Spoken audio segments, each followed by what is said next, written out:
Hello, my name is Seth Shepard. This is for FTE217 Modern Sporting Rifle, Week 5 assignment. I can't believe we're over halfway done. Anyway, here's the rifle I built, the 308, with the kit that came in the mail. I'll do a functions check.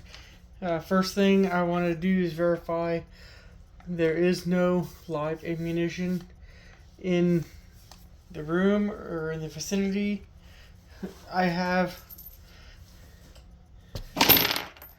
these dummy rounds, about 5 of them. I have an empty magazine. There are no other magazines. There are no other rounds of ammunition that are live. And so I'm going to now verify that this firearm is clear and safe. I'm going to pull back on the charging handle and lock the bolt to the rear. Nothing in the magazine well. Visually and physically inspect it. Visually and physically inspect the chamber. And I like to be safe. And I like to cycle the action a few times. This is clear and safe. Actually, that was the safety check. I'm going to do a function check, a dry function check. So, pull back on the charging handle.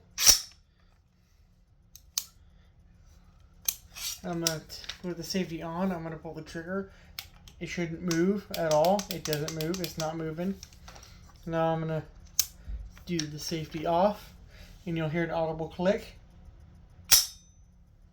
And then I'll pull back on the charging handle while still holding the trigger back and let it go to find that reset.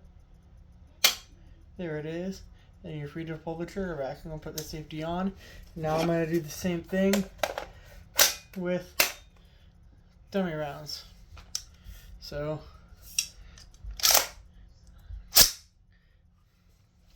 safety check with the function check with the safety on. Doesn't move. Now for the trigger. All right.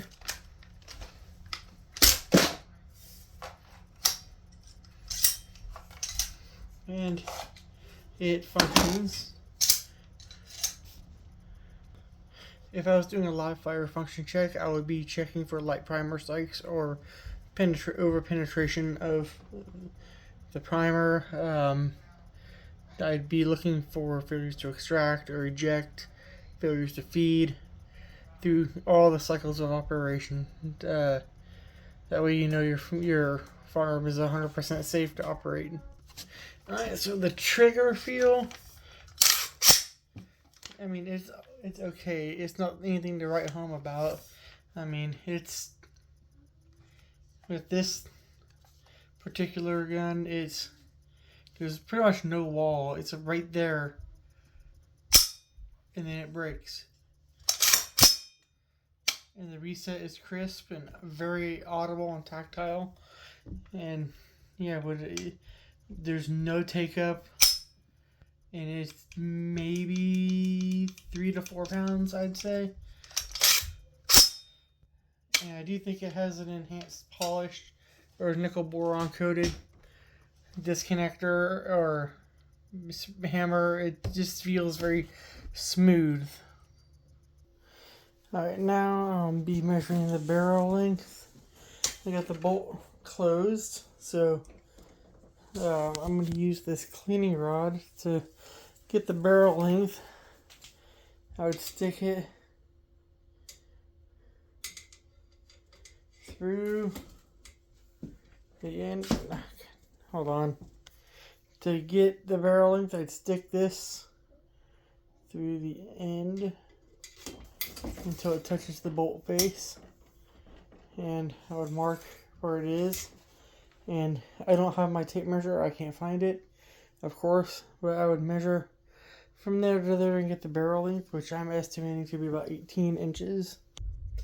Now for marking the twist rate, I don't have all the stuff necessary. I don't have an eyelet or a patch to put in through here. But what I would do is I would essentially put a piece of tape, like as a flag, on here.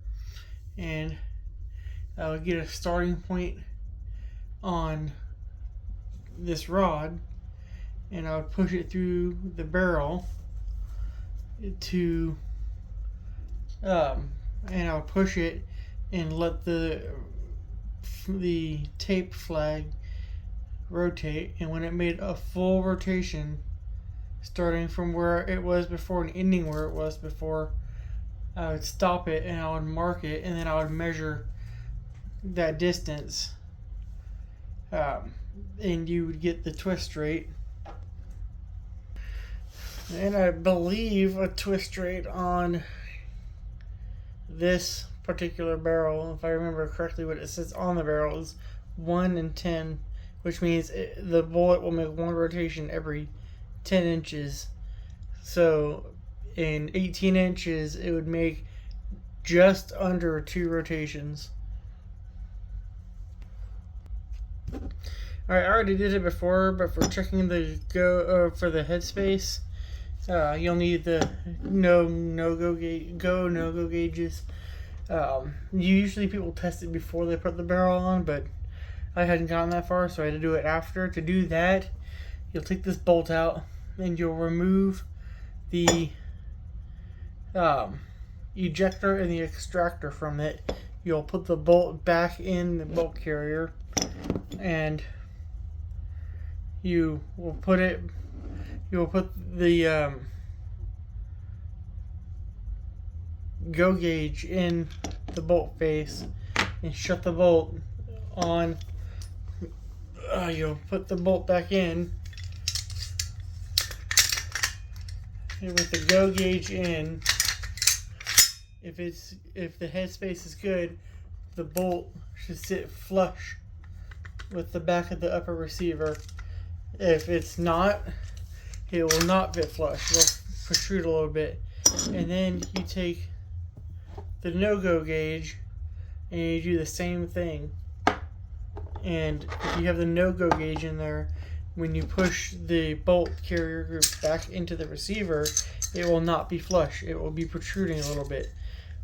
That's how you know your headspace is good. If your no-go gauge has the bolt carrier group protruding and the go gauge has it flush, then your headspace is fine.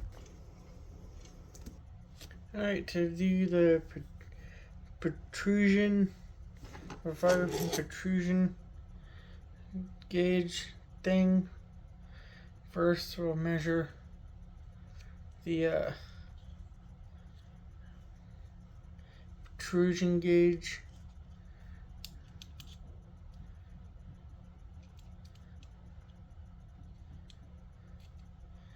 It's at 0.630. Alright, now with the fire pin and bolt together, I'm going to take the protrusion gauge, make sure it's loose enough, and I'm going to stick it on, and then I'll tighten down the gauge and measure it again.